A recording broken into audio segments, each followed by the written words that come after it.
What's up, guys? Welcome back to the Other Guys on the Badlands Podcast Network. I'm Jake Chatsky, joined as always by Paul Kilgallen.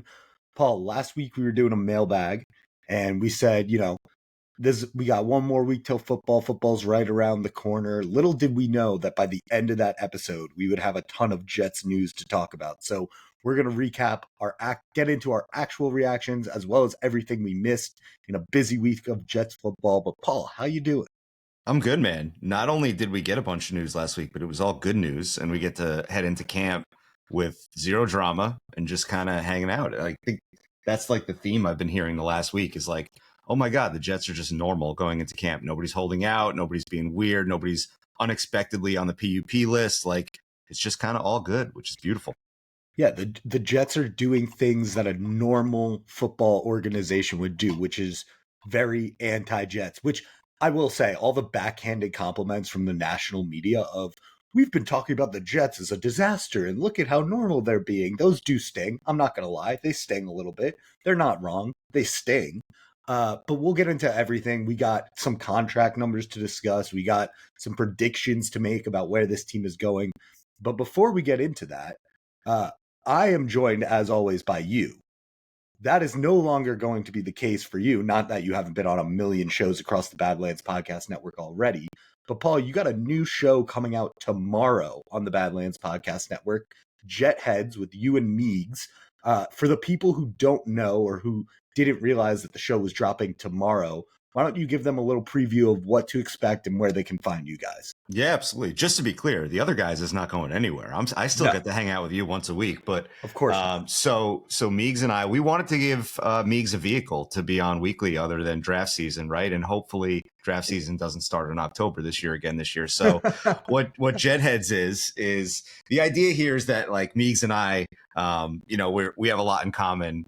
Like I said yesterday, off the mic, right? And so we talk a lot, and he's always kind of approaching it from like a different perspective than me, right? Like he's kind of more tracked into the trauma of the last 15-ish years, whereas I'm like kind of feeling good about what's happening right now. And so we thought we would put together a show that will air twice during the season, and the weekly show will kind of be a little bit of like a debate kind of thing, right? Like we want to come at it from both angles, and then we're also going to do a pregame show that will lead into Connor's SNY pregame show every week, where ideally it's going to be like classical radio. Like we'll take callers. Hopefully we could patch people's videos in, let people ask questions. Joe and Connor are going to call in a bunch. And it's a pregame vehicle is something Badlands has never done before, right? So we're excited about both of them. It'll premiere tomorrow, which is Tuesday, the 22nd. And we'll probably do one a week until the season rolls, and then we'll take it from there from twice a week. So we're really excited to get it going. And Meegs did get a new microphone and a new camera. Let's go. So we get to see him in all his glory and hear him in all his glory. That's awesome, dude. We can't wait. I think it's going to be, it's an awesome show. And I think the way that you guys are incorporating the Badlands fans into it is really awesome because we got the best fans and the most diehard Jets fans in the world. So I will for sure be calling in. I'll wake up early on the West Coast and call in pregame for sure. Get you guys some questions to handle. But I can't wait to listen to the premiere tomorrow, and very excited for you both. It's going to be awesome. And by the way, I assume, are you both Deadheads? Is that where the origin of the name came from? Okay, good. Yeah, like after we first met, like I forget how I even stumbled upon it, but I was like, wait a minute, are you into like, and then it just taught we like all the same music and blah blah blah blah blah. So both Mets fans, so we kind of like sparked up a little friendship from there. And by the way, I forgot to mention this. We do have a Twitter handle for it. It's Jetheads Pod. You can find us, and we're associated with Badlands still, and we're under the umbrella there and everything, part of the network. So it'll all still be on the feed, part of the Badlands feed. That's awesome. One final question. You said it was a debate show. Which one of you is Skip Bayless? Oh God, that's a terrible question. I don't know. Is Skip usually the negative one or the positive one? I'm just gonna say Meegs is Skip. Yeah, we'll put that title on him. Hopefully, neither of you is Skip. This won't be fraughtless debate. This will be well thought out debate, and something that's not intended to piss people off, even if, depending on how the season goes, some of the answers might. But no, we're gonna get it.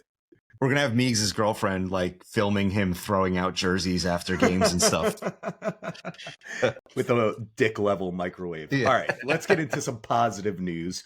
The Jets. So last week, obviously, a lot of this stuff is a week old. I'm sure if you're listening to this show, you've been listening onto the feed. We don't need to regurgitate a lot of stuff. But Paul, we've gotten your reactions to both Garrett Wilson and Sauce Gardner signing their extensions. Since you last spoke about it, more contract details have come out with the actual cap breakdowns and dead money and what it looks like year by year. Overall initial reactions. First off, I mean, I think the Jets getting their business done early, we were saying this at the top of the show, is just a phenomenal way to do business. These deals, like, yes, Sauce is at the top of the market. Yes, Garrett is, top 5 paid right now. These deals are going to look like bargains by the time they're done, for sure, especially if the players continue on the trajectory they're at. The way the Sauce deal is organized, there's a clear out about halfway through the contract because corner being one of the most volatile positions, and even and a lot of this was talked about too. Sauce's down year last year, he was still an unbelievable corner in that, like, top 10 easily in the National Football League. And that was his down year, right? So if he can get back to the form of his first 2 seasons, these deals are going to look like bargains. What were your initial thoughts when you saw how the contract was structured, and how do you rate, the job that Darren Muji did to get these deals done? I think it's fantastic, and I initial reaction was like, okay, so they knocked up the total service time for both of them with the Jets to 9 years, but it looks like both of them. Sauce's out is kind of a little earlier. Garrett, I think, has the last year is not fully guaranteed, so they could get out at that point if they want. But I think in an ideal world, neither of those outs are used, right? And we get both of these players through 2030, which will bring them to 9 years with the Jets, and that puts them like. Then we start talking about these are 2 like all-time Jets if they are able to maintain this performance throughout that 9-year period. And I think it creates a situation where in 2030, like, we could be facing like, oh, wow, are we really going to let these 2 players walk? One of them's aging, blah, blah, blah, right? So, but that's like a problem for future us, right? I think that in terms of the actual structure and the breakdown, like, Sauce got what he wanted, which was to be the top paid corner, and they didn't go crazy over the top of it, right? They just gave him like an extra 100K. And so I think like it was pretty, all of it, I think, was pretty unremarkable, which I think is like the coolest part of it. Like, there was no jet tax paid. It wasn't like you had to go another $2 or $3 million over an AAV just to keep them around. Garrett, I think, slotted pretty much right into that spot that we said he was going to slot, which was like, he'll probably not be up at the Justin Jefferson, CeeDee Lamb level, but he won't be below the Higgins. Yeah, exactly. Like the dude on the Niners too, Ayuk. Like, he'll fall like right in the middle of that zone. And he got a little bit less than DK Metcalf, which, like, I don't know, like, at this point in DK Metcalf's career, I'm not sure. I think it's probably equitable, but I think falling as like the 6th highest paid receiver is, I think, a bargain, because I think he's probably in that top 5 conversation at least. And so if you're going to extend a guy early, sometimes you have to do kind of a little extra to get him to not want to wait out that contract. And so, look, all in all, like, unremarkable in a really, really good way. And I'm happy to keep both of these guys around. Yeah. And, like, we've seen it time and time again where, like, for example, if the Falcons had gotten a deal done with Drake London first, then, like, Garrett Wilson would have to be making more money than him. And I think because, like, not saying anything about the players, but I think if Drake London ends up getting an extension at some point, he's going to make more money than Garrett, just because we got there first and he set the benchmark, and that's how agents operate in the NFL. So to be able to, and, obviously nothing's been done yet, but if we get Garrett for the next 5-6 years or whatever, cheaper than Drake London, like, that is a fucking bargain. That's an absolute steal. And so I think getting our business done early, locking up these 2 franchise players, and also another key point in all of this is the Jets are a team that, unless Justin Fields absolutely blows people out of the water, are going to be on like a rookie quarterback wage scale again in the very near future, ideally. Like that is probably the most likely path of this team forward. So now you're dropping in a rookie quarterback into a team with Quinnen Williams, Garrett Wilson, Sauce Gardner, pieces around him, and we'll get to the offensive line in a second. Obviously, two, recently drafted bookend tackles that hopefully are cornerstones of that offensive line. You're putting a rookie into a very, very solid situation, and you're not necessarily going to have to pay him potentially until those contracts are up. So getting those deals done now really sets the Jets on a path where we could potentially see some long-term sustained success, especially if we hit on that quarterback position in the near future. Yeah, and it's not just Drake London, by the way. It's Drake London, it's Chris Olave, it's Michael Pittman is probably going to need a new deal at some point soon. His reputation has taken some hits. Tyreek Hill is old, but he's going to need a new deal soon. George Pickens is going to need to get paid soon.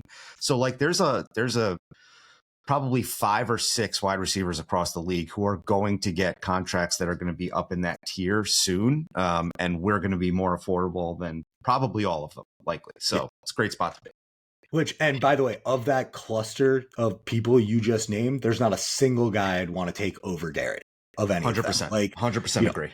Especially age and everything considered as a factor. Like we got the guy we wanted, and we're going to end up getting him for a bargain. So love to see it out of Muji. I talked a little bit about the offensive line for a second. In terms of who's next on the extension radar, do you see an extension coming for John Simpson or AVT in the near future? If so, what does that look like to you? I think Simpson's easier to get done because of his career path so far, where he kind of bounced around. He was a high pick coming out, and he bounced around to a couple teams, and then sort of found himself with the Jets. I also think that he really likes being here. You've heard some stuff just about how much he appreciates the opportunity that he got here, and he's a pretty funny dude. He interacts with fans on Twitter. He's been on this thing the last couple weeks where he's been talking about trying to practice rage baiting to get defensive linemen to commit penalties. And there was a baseball video that came out yesterday of Jazz Chisholm talking shit on the bench, and he was like, I'm taking notes, and he retweeted it. So he's a funny dude, and I think he really appreciates being here and likes being here. And because of the career path so far, I think it's probably a more affordable contract because he's just this is a second chance for him. Whereas with AVT, I think it's complicated because the draft status and the pedigree are going to say one thing, but then there's an injury history. There's a position question of what slot are you paying him at? Are you paying him as a tackle? Are you paying him as a guard? And so I think that one's just more complicated, and for that reason it'll take longer. I hope both of them do get extended, and then I think you're kind of settled there for a while. I just don't see them getting into negotiations with Breece Hall with all the noise that has happened around that. And so, I think it's those two guard spots that you're looking at. And I think probably Simpson comes first.